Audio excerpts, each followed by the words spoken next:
I went into $7,000 of credit card debt because of food addiction. Let's talk about it. Okay, y'all, she made a 6-part series to why she's in credit card debt over her food addiction. And we finna watch it all together. I'm invested already. When I was living down in Florida, I owned my own home and I rented out 2 of the bedrooms. Because my renters were obviously paying me, I was able to use that money to cover my Wi-Fi, my electric, my water, and my lot rent. In addition to that income, I was also working as a front desk receptionist at a nursing home. Now, in hindsight, I should have taken my extra money and put it into savings. But obviously, like any other addiction, food consumed all of my thoughts and all of my money. I opened up a credit card with a $5,000 limit and made the monthly payments of $40 a month. In addition to that, I had a second credit card with a $2,000 limit, and I believe the monthly payment on that was about $35 a month. Now, don't get me wrong, I always kept up with all of my payments because I did not want to mess up my credit score. However, during that time, I was living above my means and eating out for almost every single meal. First off, I thought it was brilliant that she ended up renting out 2 rooms of her home to some renters so she could have extra income. Now, it's very sad that she wasn't able to save any of that money because of her addiction. And obviously that she's eating out so much. And I'm assuming this probably isn't healthy things that she's eating out at. Because most of these places, when you're going to get fast food, they have seed oils, all sorts of processed ingredients in there that we probably just shouldn't be consuming on a daily basis. Then she said she maxed out a $5,000 credit card, but then she said she had another one for $2,000, which she likely maxed out also, which would equal $7,000. But the part that really got me was that she said she was making her payments on time, and she's only making monthly payments of like $35, $40-something max, probably, on either of these credit cards, talking about, I don't want to mess my credit up. Here's the thing, y'all. I keep telling y'all, you have to think about credit utilization. If you're just making monthly payments on something, but you've maxed out the credit card, you're utilizing 100%. You're utilizing maybe 90%. And I'm just being gracious by saying 90%. And I already told you all, if you want to be considered to have good credit, you want to be in that 30% or less, preferably 10% of your total credit utilization. Not 90 to 100. This isn't helping you build your credit because you're making some measly monthly payments. At that point, all you're paying is interest. I need for y'all to realize that you're not helping yourself by doing stuff like that. But I want to hear part 2. As I mentioned previously, I was living above my means. Now, you and I are probably both wondering at this point, how can you possibly accumulate $7,000 worth of credit card debt in food alone? Let me tell you, it is possible. For pretty much every single meal, I would eat out. I mentioned before that I was working as a receptionist at a nursing home, but let's backtrack a little. When I first started that job, I was also working at a daycare. So I worked daycare in the morning and then reception at night. Due to my busy schedule and being a single person, I found that eating out was the most convenient way to fill my body. I would get to my daycare job at 5:30 in the morning and work there until 1 p.m. Then I would go home, let out my dogs, eat super quickly, and then work at the nursing home from 3 p.m. to 6:30 p.m. In addition, I was heavily involved in my church and went to small group 1 night a week. On Thursday nights after small group, I always insisted that we go out to eat because I was starving at that point. And of course, on Sundays, I would stop at Starbucks on my way to church, in addition to getting lunch after church for community. Between you and me, I just use this as an excuse to go out to eat junk food. Girl, I already knew. I'm sorry. I already knew this was an excuse. You wasn't finna pull the wool over on me. Y'all don't lie. Y'all know y'all was thinking the same thing too. We already knew you wasn't eating because you was trying to survive. Like, we looking, ma'am, you said you had an addiction to fast food. You eating out breakfast, lunch, and dinner at the church function and then Starbucks. Girl, we already knew. It's okay. I've eaten for comfort many times before. I know the feels. But you wasn't finna gaslight none of us. We already knew. You over here whispering. Girl, we heard you loud and clear. Now I know what you're thinking. Okay, you're going out to eat 2 to 3 times a week. What's the harm in that? Joke's on you because I was not cooking during the week either. I am a sucker for a good iced coffee, and there was a place called Sip and Dip on my way to work that I would pass in the morning to just grab coffee and a donut. The only thing dipping was your bank account, and them credit cards was eating you up. Now forget about the money for a second. During this time, I gained 100 pounds. I had just lost 60 after losing my grandma in 2020 from COVID, but because I was working 2 jobs, I lived in my own house, I was responsible for all the bills, and obviously, I was working very hard. The weight during this time just piled on, and I went from 280 pounds to 373 pounds. And I'm gonna be honest, when my daddy died, I was comfort eating. That's why I'm saying what I'm saying. I've been there before. I've done this. I haven't went into debt for food, like 7 grand on a credit card debt for food is, a very specific situation. And I think it's very serious. But I can understand where she's coming from when she's talking about eating because she's grieving. I went through a period where I lost a lot of weight at first, when he first passed away, and then I gained a lot of weight because I was at Chick-fil-A. I was at Chick-fil-A eating all the fries. About a month later, I looked down and I said, wait a minute, getting kind of hard to see my toes. I was getting my 4-pack was gone. We back right now though. I got abs again, but I did it to myself and I took full accountability for where I was at and what happened. And I understand grief is a thing, but I didn't use it as an excuse. It was just something that I went through, and we all grieve different. You don't know how you grieve until you grieve it. I didn't know I was about to gain 10 pounds. I didn't know it. And I'm just making light of the situation, y'all. This is life. Like, we all go through things, and I'm only saying this stuff because I actually relate to a lot of what she's saying. But don't let this sort of stuff consume you. That's what I really want to point out. I don't want to see nobody in debt, maxed out credit cards on fast food. Y'all, there's some great recipes online. I need y'all to tap in, save some money. And it's also very sad to hear about the loss of her grandma. I lost my grandma too, so I know how that is. Now, obviously, you do not gain 100 pounds overnight. As I mentioned previously, in the morning, I would stop and I would grab coffee and a donut. That's not really out of the norm. However, the calories on that is crazy, not to mention the price. Sometimes that wouldn't even keep me full enough to get through the morning, so I would also order Uber Eats. I would get Chick-fil-A most mornings, and my order would consist of the chicken biscuit meal with hash browns and a sweet tea, and I would add on the yogurt cup with fruit because obviously that's healthy.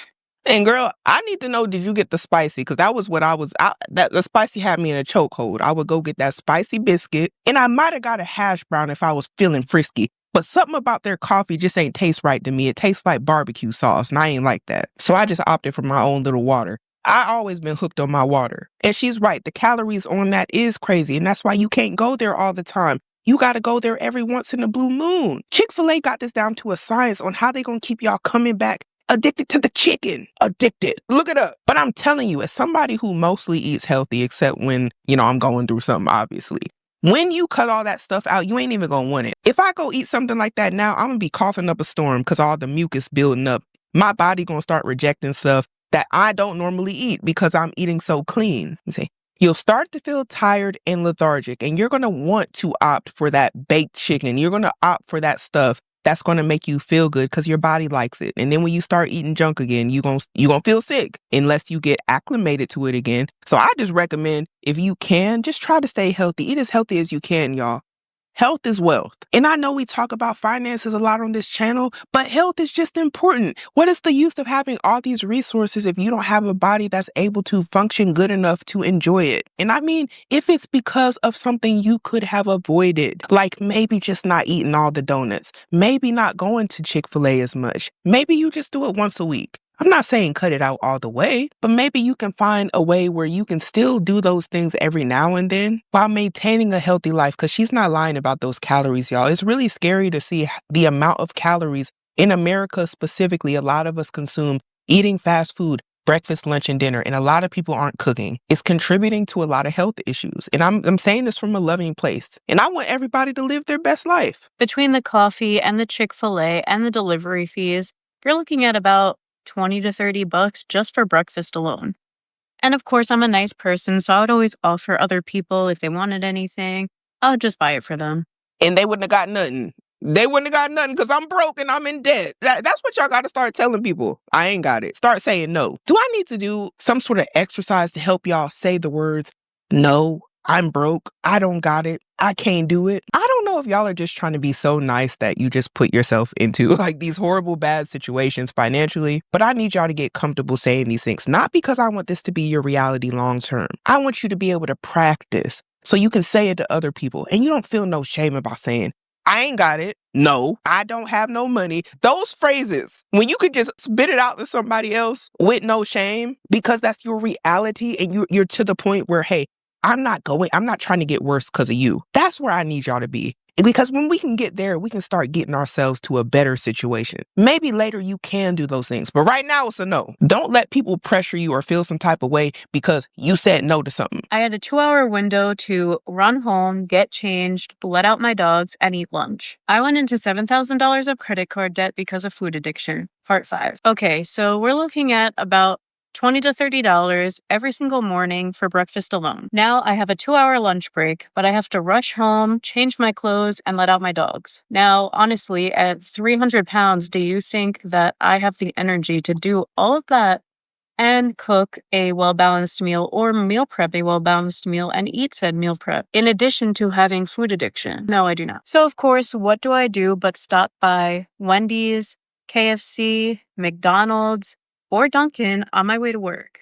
And I got a question because I've seen bigger women, bigger men meal prep their food. I'm not saying it wouldn't be harder if you weigh less. I'm just saying it could be possible, right? Because I've seen other people do it. But that is a lot of weight that she's talking about. So it's like, did you get to the point where you actually could barely move? Because that sounds more like what she's describing here. And we've seen these TV shows where people literally have to get handed food because they can't do anything themselves. And it might have got that bad for her. Oh, bless her soul. Now, again, we're talking about budget here. So let's say I spent $15 to $20 for lunch because, of course, I got chicken nuggets, fries, a drink, and maybe a burger or a dessert or a snack so that I can have something while I'm at work. So here we are. We've already spent $50 for the day, and we haven't even touched dinner, snacks, nighttime, anything like that. So between breakfast and lunch, I had spent anywhere between $40 and $50. I got off work at 6:30 p.m. I still had to take my dogs to the dog park, clean the house, deal with renters, hang out with friends.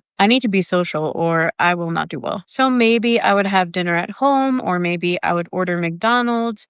I would almost always order a late night snack or get ice cream because it was hot, obviously, down in Florida, and ice cream is my favorite. On Thursdays, I would go out to dinner. On Sundays, I would get breakfast and lunch. And then Saturdays, of course, I was always out and about and probably ate all of my meals out as well, because why would I spend one day a week to cook? Like, that doesn't make any sense in my mind at the time. However, clearly it would have been much better and much cheaper to have meal prep during this time.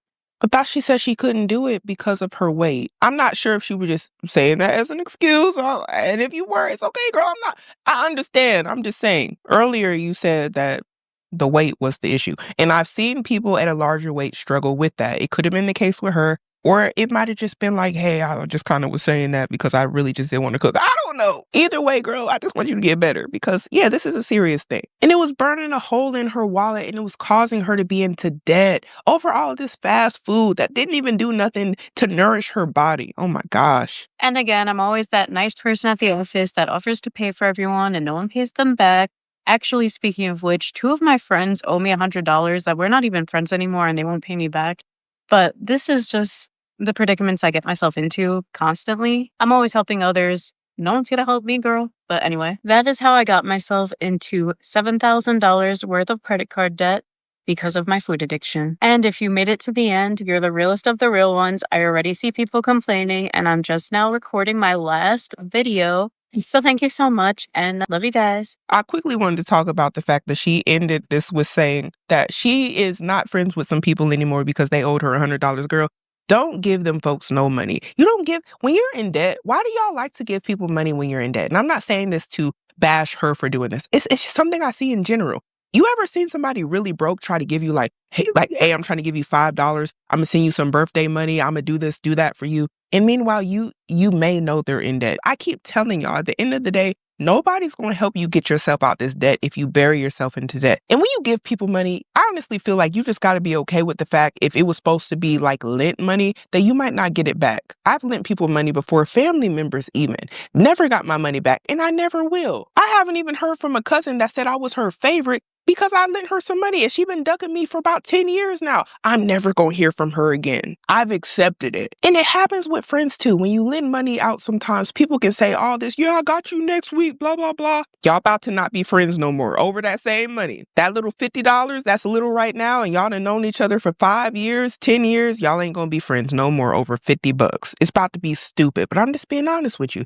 If you give it out, just give from your heart. Just say, hey, you got it. Just keep it. Because the last thing that you want is to give out some money to somebody that you had a good relationship with, and you realize that, dang, you irresponsible. Dang, you really would do me dirty like that, and now you can't be around them. You don't even want to call them because every time you think about them, you're like, dang, you really ducked me over some money, and we were supposed to be cool.